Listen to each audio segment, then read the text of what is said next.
प्रथमे जानुआरी मासरे आम कलेक्टर को अभियोग करथिलु। प्रथमे बीडीओ को मध्य अभियोग करथिलु।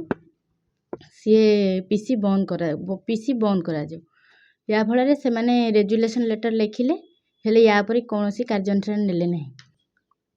पीसी बहु मात्रा रे जटणी ब्लॉक रे कारबार चली अधिक रु अधिक मात्रा यथेष्ट अधिक मात्रा जटणी ब्लॉक रे पीसी कारबार चली या फल जो गरीब लोक हुंतु साधारण लोक हुंतु उन्नतिमूलक कार्य जो आम जटणी ब्लॉक 15टा पंचायत रे दिया जाए से बीडीओ महोदया सबू आउ अन्य कर्मचारी जो अछंती जेई आमर एई से माने आगुआ पीसी मागुछंती।